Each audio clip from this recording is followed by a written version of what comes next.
Jordan Mechner's The Making of Karateka.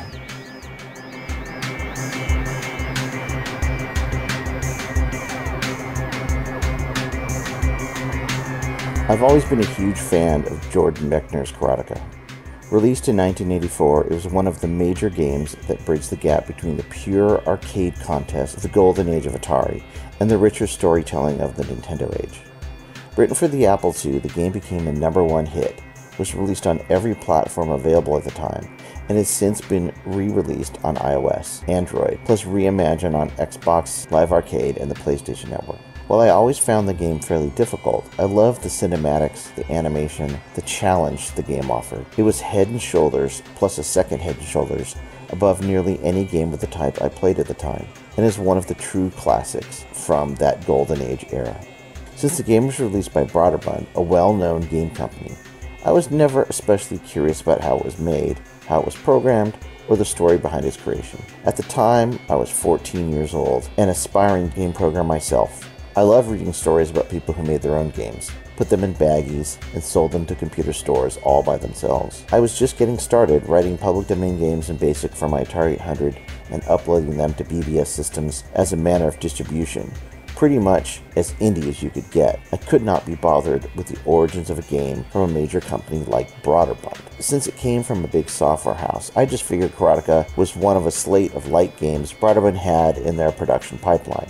Also, I knew the game was made for Apple II and Commodore 64 first. Since I was an Atari fan through and through, it was difficult for me to get my head around the fact that this amazing game was not an Atari first product. Eventually, it was released for the Atari 7800, Atari 800, and the Atari ST, but I don't think I could ever forgive the fact that it was written for Apple and Commodore first. That's the hell of being a long-time Atari fan.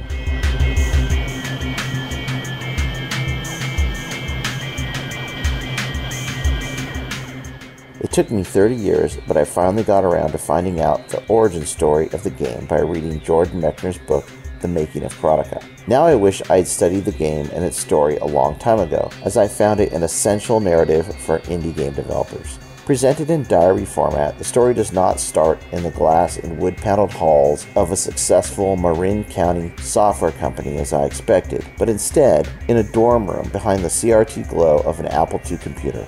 Similar to my own bedroom behind this TV glow of an Atari computer. Jordan Mechner was a college student at Yale in 1982, trying his hand at writing computer games in assembly language for the Apple II. Since this is purportedly Mechner's diary, and there's no reason to disbelieve him, we don't get a full backstory of how he got to this point in his life.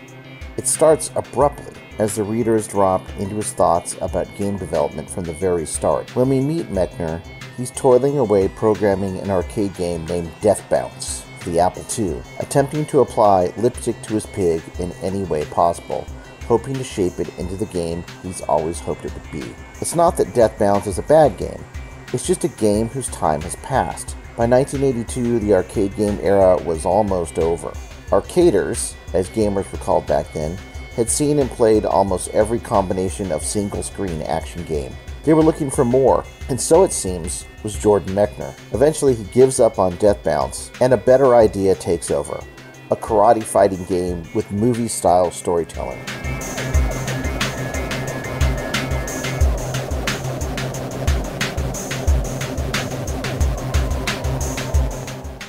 From the very beginning of the story, I was struck by the universality of Mechner's plight. I don't want to give away too much of it, but the ending is never in doubt. Anyone who knows the history of computer games knows that Karateka was an institution in the 80s. It was the type of game that computer owners booted up to make their game console-owning friends green with envy. However, Mechner's journey is the real star of the show here, and there are tons of great lessons within the text for indie game developers. I personally took away a lot of inspiration and validation of my own experiences. Mechner's Death Bounce story is a great example. He put so much work into the game, but eventually cuts his losses with it and puts it aside for good. Any game developer that has a stack of unfinished ideas on their hard drive will instantly recognize this experience. Mechner is obviously a smart and artistic guy with the advantage of attending an Ivy League school, but even for him, Karateka becomes quite an achievement. The way he describes using every resource at his disposal to create gameplay, graphics, and sounds for Karateka is inspiring and not unlike the methods that many successful one or two person game shops employ today. Mechner also describes in detail the struggle between programming a game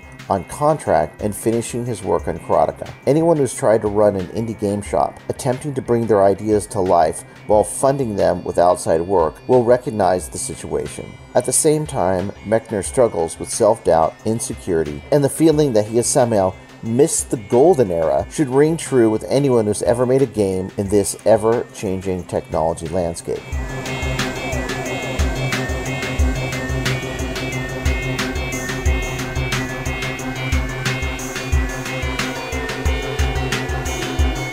Eventually, Mechner does join up with the big game company Broderbund after many months of working on his own. But even that experience mirrors the modern world. The in-house programmers Mechner meets at Broderbund feel overworked and unappreciated. Everyone seems to be looking for a way out and a chance to make it on their own. However, Mechner loves the camaraderie of making games with a team and nicely juxtaposes his life as a dorm room coder to his life meeting fellow developers and coming out of his shell while trying to finish Karateka at Broderbund. Karateka is not a game made overnight, and this is another great lesson for indie game developers in the mobile digital age. At first, Mechner believes it will take just a few months to develop, but as he gets further and further into the project, he realizes just how much work is involved in creating such an epic contest. If he produced only the basic karate game he planned at the outset and then sold it to a publisher, he would have made a little money, but the game could, and probably would, have been easily copied by other programmers and made for other systems. Instead, he poured 2 years of hard work into a game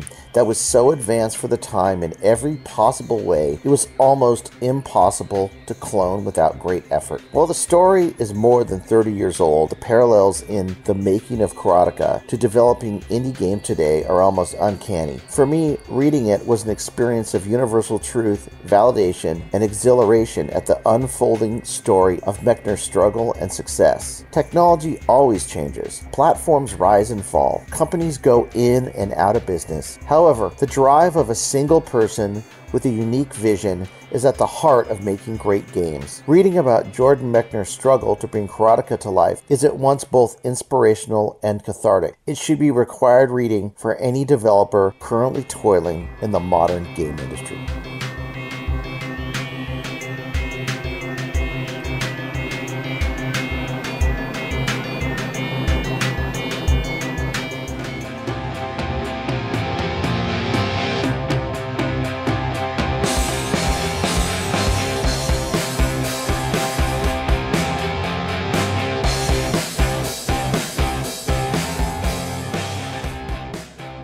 An 8-Bit Rocket Studios production.